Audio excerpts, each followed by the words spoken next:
News 24 घडामोडी, श्वास चालू घडामोडींचा। लुटले कोणी, विकले कोणी? संत भगवान बाबा मल्टीस्टेट घोटाळ्यात संतोष लुनियाच्या चौकशीची मागणी। श्री संत भगवान बाबा multi-state cooperative credit society limited बंद पडल्यामुळे राज्यातील तसेच अहिल्यानगर जिल्ह्यातील हजारो ठेवीदारांचे कोट्यवधी रुपयांचे आर्थिक नुकसान झाले असून या संपूर्ण प्रकरणात संतोष प्रकाश लुनिया तसेच संबंधित संचालक, पदाधिकारी आणि इतर व्यक्तींच्या भूमिकेची सखोल चौकशी करून दोषींवर कठोर फौजदारी कारवाई करण्यात यावी अशी मागणी जन आधार सामाजिक संघटनेच्या वतीने पोलीस अधीक्षक सुदर्शन मुमक्का यांच्याकडे करण्यात आली। संघटनेचे संस्थापक अध्यक्ष प्रकाश पोटे यांच्या नेतृत्वाखाली देण्यात आलेल्या निवेदनात म्हटले आहे की संस्था बंद पडल्यामुळे अनेक ठेवीदारांची आयुष्यभराची जमापुंजी अडकली असून हजारो कुटुंबांवर आर्थिक, मानसिक व सामाजिक संकट ओढवले आहे। विविध पोलीस ठाण्यांमध्ये गुन्हे दाखल असतानाही या प्रकरणातील अनेक गंभीर बाबींची अद्याप सखोल चौकशी झालेली नसल्याचा आरोप करण्यात आला आहे। काय तुमची प्रमुख मागणी? आम्ही आज अहिल्यानगर जिल्ह्यातील श्री संत भगवान बाबा मल्टीस्टेट कोऑपरेटिव्ह क्रेडिट सोसायटी जी बंद पडल्यामुळं हजारो लोकांचे करोड रुपये या ठिकाणी अडचणीत आहेत की जवळपास ते बुडवले गेले आहेत। तर या प्रकरणी सर्व चौकशी व्हावी यासाठी अहिल्यानगर जिल्ह्याचे पोलीस अधीक्षक मुमक्का सुदर्शन यांची भेट घेतली। आणि आपण जर पाहिलं की सातत्याने पतसंस्था बुडत असतात, लोकांचे पैसे अडचणीत येत असतात, परंतु या संत भगवान बाबा मल्टीस्टेट प्रकरणामध्ये एक व्यक्ती आहे जो या संचालकांना बाहेर राहण्यासाठी मदत करतोय। तुम्ही जर पाहिलं तर आम्ही या ठिकाणी जे संत भगवान बाबा मल्टीस्टेट कोऑपरेटिव्ह क्रेडिट सोसायटीचे जे संचालक आहेत त्यांच्यावरती नगर जिल्ह्यामध्ये विविध ठिकाणी गुन्हे आहेत, विशेष म्हणजे पाथर्डी, शेवगाव आणि श्रीरामपूर या ठिकाणी त्यांच्यावरती मोठ्या प्रमाणात गुन्हे दाखल झालेले आहेत। आणि त्याच्या FIR देखील आम्ही श्रीरामपूर येथील FIR, पाथर्डी येथील FIR जे FIR आमच्याकडे आहेत, उपलब्ध आहेत, त्या FIR आम्ही आज पोलीस अधीक्षक साहेबांना या ठिकाणी दिल्यात। याचं मुख्य कारण म्हणजे 2-2, 3-3 वर्ष आलेत या संचालकांवर गुन्हे दाखल आहेत आणि अजूनही ते फरार आहेत। ते पोलिसांना का सापडत नाहीत याच गोष्टीचा आम्ही मागोवा घेतला।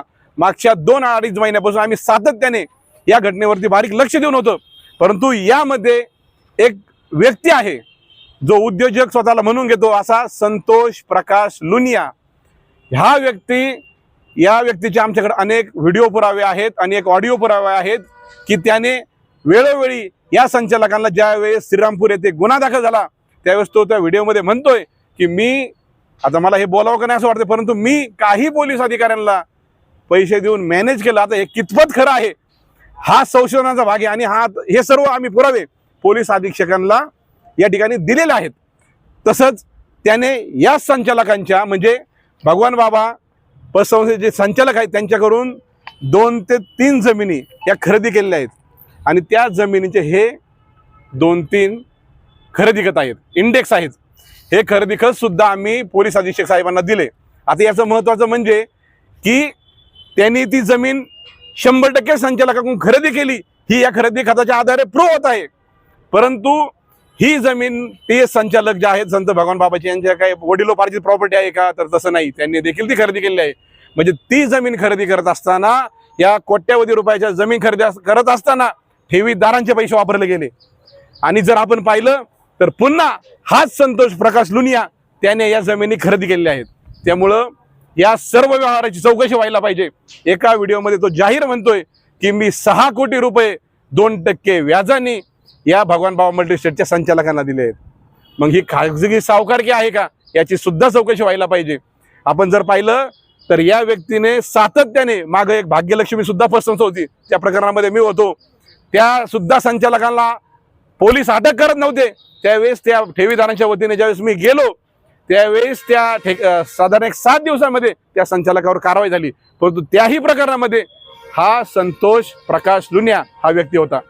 त्यामुळे या व्यक्तीच्या सर्व प्रकरणांची चौकशी व्हायला हवी, कारण की त्याने असे हात उचले, माझं मत आहे अजूनही कित्येक तरी पतसंस्थाला मल्टीस्टेटला ज्या अडचणी आहेत त्यांना खाजगी सावकारकीने पैसे दिलेत आणि परिणामी तो त्या संचालकांच्या जमिनी आहेत तो कमी भावात विकत घेतो, त्या व्याजाच्या मोबदल्यात विकत घेतो आणि परिणामी गोरगरीब ज्या लोकांनी कोणी भंगार गोळा करून कोणी कामाला जाऊन हजारो रुपये लाखो रुपये जमा केले आहेत ते सर्व पैसे अडचणीत येतात. त्यामुळं आज आम्ही पोलीस अधीक्षक साहेब यांना विनंती केली की या प्रकाराचे केवळ भगवान बाबा मल्टीस्टेटचे संचालक फरार आहेत. ते का फरार आहेत ही चौकशी न करता हा संतोष प्रकाश लुनिया त्यांना कसा वेगळ्या प्रकारे वाचवतोय आणि त्याचा नेमका सहभाग कसा, त्याच्याकडे या ज्या रकमा आलेल्या आहेत त्या कुठून आलेल्या आहेत याची सर्व चौकशी व्हायला पाहिजे. कारण की जर आपण पाहिलं तर ह्या कोट्यवधी रुपये आहेत या लुनियांच्या. साधारण माझं मत आहे की आताही नगरच्या अहिल्यानगर जिल्ह्यातील कितीतरी प्रस्तावांमध्ये कितीतरी कोट्यवधी रुपये असतील आणि या सर्व खाजगी सावकारकीचं चौकशी व्हायला पाहिजे. त्यातून अनेक गोरगरीब ठेवीदारांचे त्या प्रॉपर्ट्या जप्त केल्यावर पैसे परत होतील. या निवेदनातून आम्ही अजून एक सुद्धा सांगितलेलं आहे की जर येणाऱ्या 15 दिवसांमध्ये आता तसं जर विचार केला आपण तर 2-3 वर्ष झालेत, गुन्हे दाखल झालेत, तरी पोलिसांना त्या भगवान बाबा मल्टीस्टेटचे संचालक सापडत नाही येतं. म्हणजे कुठंतरी हे संतोष प्रकाश लुनिया जो व्हिडिओमध्ये बोलतो ते खरं वाटतंय.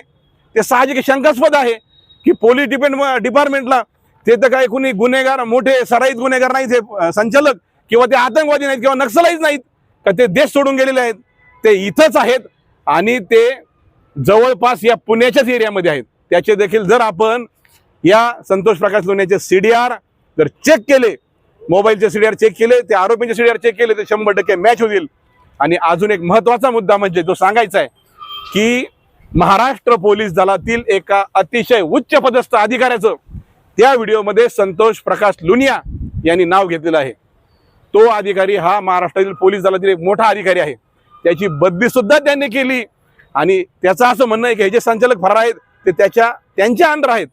म्हणजे हे जर पाहिलं तर खूप म्हणजे ही भयानक अवस्था आहे की नेमकं सर्वसामान्यांनी प्रशासनावर भरोसा ठेवायचा का नाही. गुन्हे करून 3-3 वर्ष 2-2 वर्ष जर आरोपी सापडत नसेल तर विश्वास ठेवायचा तरी कुणावर. परंतु त्या पोलीस अधीक्षकांचं किंवा त्या पोलीस अधिकाऱ्यांचं आम्ही या ठिकाणी नाव घेणार नाहीत, परंतु त्या पोलीस अधिकाऱ्यांना आम्ही स्वतः त्यांचा जो व्हिडिओ संतोष प्रकाश लुनिया यांनी आम्हाला मिळालेला आहे तो व्हिडिओ आम्ही त्यांना सेपरेट दाखवू आणि या सर्व प्रकरणाची जोपर्यंत चौकशी होणार नाही तोपर्यंत आम्ही थांबणार नाहीत. प्रतिनिधी स्वामी गोसावी, न्यूज 24 घडामोडी, अहिल्यानगर. अशाच बातम्यांचा आढावा घेण्यासाठी आजच आपल्या YouTube चॅनलला सबस्क्राईब करा. बातमी आवडल्यास लाईक करा आणि इतरांपर्यंत शेअर करा.